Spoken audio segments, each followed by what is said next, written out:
नमस्ते साथीहरु, टेक्निकल सन्दीप च्यानलमा हजुरलाई स्वागत छ र म Sandeep Malla.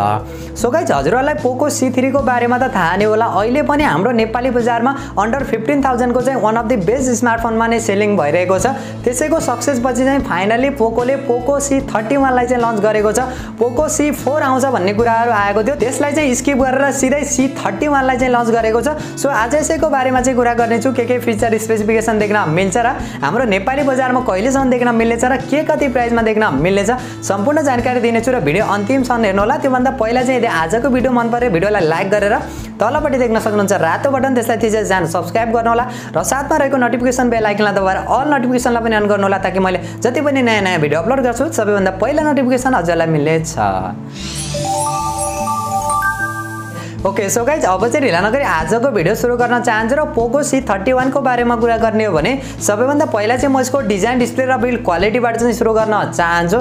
6.53 इन्चको HD+ IPS LCD display 60 hertz को रिफ्रेश रेटका साथ देख्न मिल्छ भने अगाडिपट्टिको डिजाइन चाहिँ ग्लासको देख्न मिल्छ, पछाडिपट्टिको डिजाइन चाहिँ फुल प्लास्टिकको देख्न मिल्छ, प्लास्टिककै फ्रेम देख्न मिल्छ। ओभरअलमा डिजाइन, डिस्प्ले र बिल्ड क्वालिटीको बारेमा कुरा गर्ने हो भने डिस्प्लेलाई लिएर भने चाहिँ मलाई कति पनि चित्त बुझेको छैन, किनभने आजभोलि यो प्राइस सेगमेन्टमा हामीले फुल HD+ रेजुलेसनका साथ चाहिँ देख्न मिल्छ भनेपछि यो कुरालाई चाहिँ अलिकति अपग्रेड गरेको भए चाहिँ एकदमै कमालको चाहिँ मान्न सकिन्थ्यो। तर यसको डिजाइन र बिल्ड क्वालिटी चाहिँ डिसेन्ट खालको मान्न सकिन्छ प्राइसिङलाई हेर्ने हो भने। र सफ्टवेयरको बारेमा कुरा गर्ने हो भने एन्ड्रोइड 10 का साथ देख्न मिल्छ, MIUI 12.5 का साथ एन्ड्रोइड एक्सपिरियन्स पनि हामीले ठिकठाकको देख्न मिल्नेछ भने प्रोसेसरको बारेमा कुरा गर्ने हो भने मिडियाटेकको हेलियो G35 वाला प्रोसेसर देख्न मिल्छ, 12 नैनोमिटर फेब्रिकेसनमा बनेको छ। ओभरअलमा यो प्रोसेसरको बारेमा र यसको गेमिङ पर्फर्मेन्सको बारेमा कुरा गर्ने हो भने हामीले प्राइसिङलाई हेर्ने हो भने ठिकठाकै देख्न मिल्छ, त्यस्तो बब्बाल पनि भन्न मिल्दैन। योभन्दा पहिला पोको C3 मा पनि हामीले सेम टु सेम नै प्रोसेसर देख्न मिलेको थियो, त्यसकारणले चाहिँ गेमिङ वाइज हेर्ने हो भने त्यति धेरै अपग्रेड चाहिँ देख्न मिलेको छैन।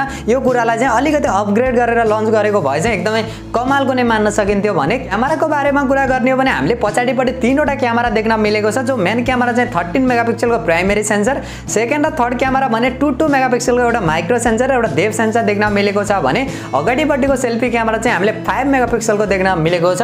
अगाडि पछाडिबाट हामीले 1080 पिक्सलको भिडियो रेकर्ड गर्न सकिन्छ।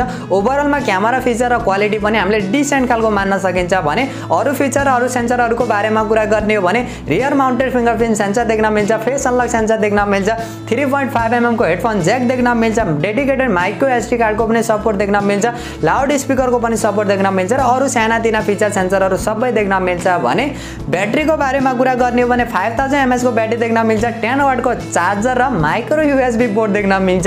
यो कुराले चाहिँ अलिकति डिसअपोइन्ट चाहिँ गराएको छ।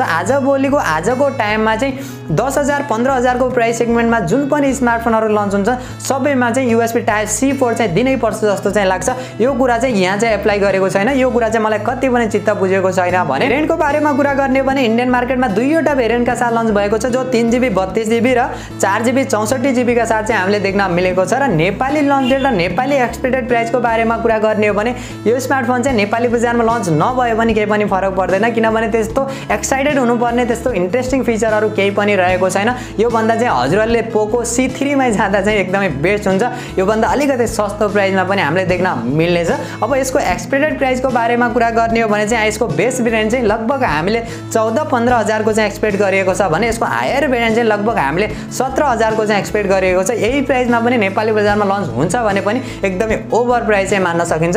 सो गाइज, यही थियो पोको C31 को ओभरअल डिजाइन, फिचर र स्पेसिफिकेसन र मेरो पर्सनल ओपिनियनको बारेमा कुरा गर्ने हो भने यो स्मार्टफोनलाई लन्च गर्नुपर्ने त्यस्तो कुरा केही पनि थिएन, त्यस्तो एक्साइटेड र त्यस्तो इन्ट्रेस्टिङ फिचर हामीले केही पनि देख्न मिलेको छैन। अब इन्डियन मार्केट चाहिँ एकदमै ठुलो भएको कारणले आजभोलि चाडपर्व आइरहेको छ, दशैं तिहारमा चाहिँ बेच्नको लागि सेल बढी हुन्छ भनेर लन्च गरेको जस्तो चाहिँ लागेको छ। साइलेन्टली रूपमा चाहिँ लन्च गरेको थियो। अहिलेसम्म बाहिर चाहिँ यसको फिचर स्पेसिफिकेसन त्यस्तो डिटेलीसँग पनि बाहिर आएको छैन, त्यसकारणले चाहिँ यो स्मार्टफोन हाम्रो नेपाली बजारमा पनि जहाँसम्म मलाई लाग्छ तिहारको बीचमा लन्च हुने सम्भावना चाहिँ रहेको छ।